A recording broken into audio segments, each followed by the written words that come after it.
Welcome back to part 4 of Better Your Communication. If you've missed the earlier videos, be sure to check them out here. And as always, don't forget to subscribe.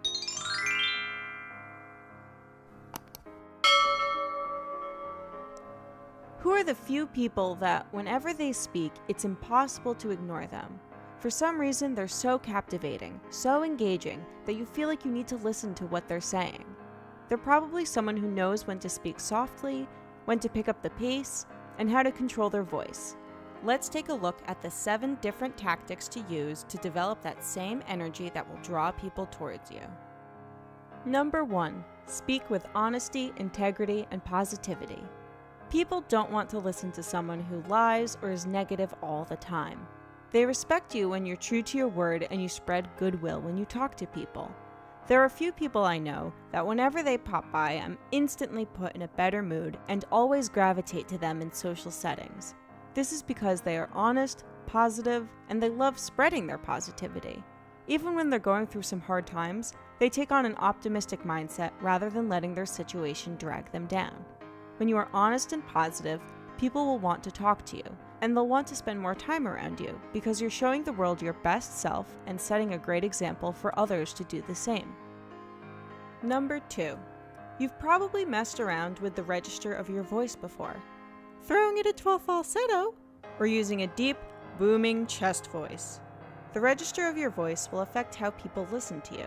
Think of characters in plays or movies. What kind of characters speak with head voices or nasally voices, and which speak with a chest voice? We typically associate deeper voices with power and authority, so the next time you're defending a position or trying to persuade someone, pay attention to where you're speaking from. Imagine your voice flowing out of your head, and then imagine it flowing from your chest. See if there's a difference in how you sound and the impression it gives. Number 3. Timbre. Timbre is the quality or character of a sound. This means having a smooth, warm voice or a shaky, high-strung voice. While you may not be able to completely change the sound of your voice, you can affect the timbre by making sure you have good posture, you're breathing evenly, and you're relaxed so that when you speak, your voice sounds clear and smooth. Number 4. Tone. The tone of your voice is essential when you're trying to captivate an audience.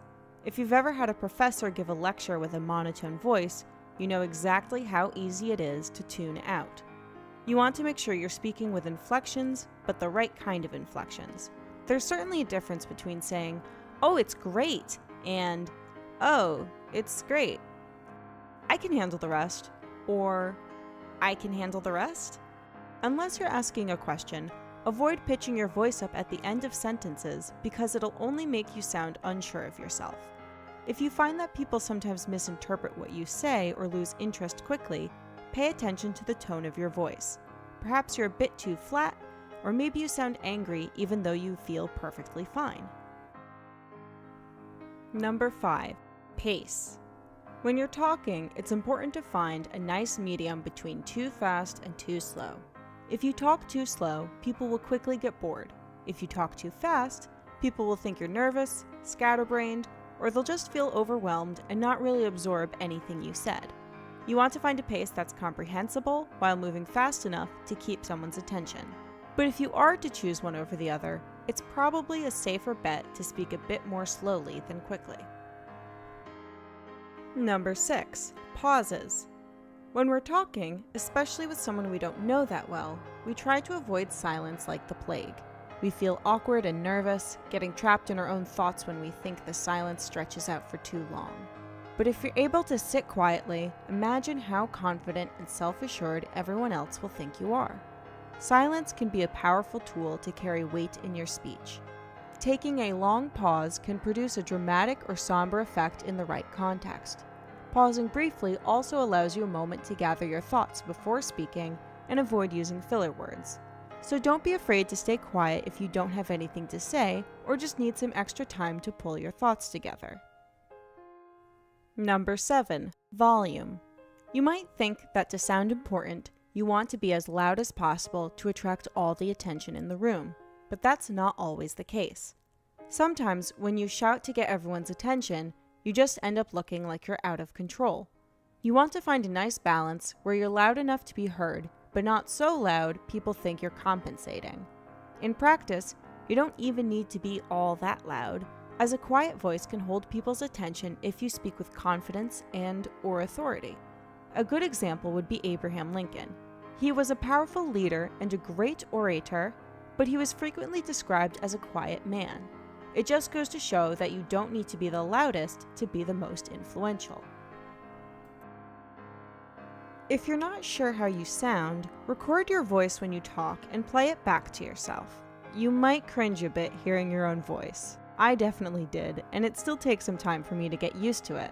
But it's incredibly valuable listening to how you speak, because then you can pick up on qualities like tone, pitch, volume, filler words, and start fixing them. And remember to practice.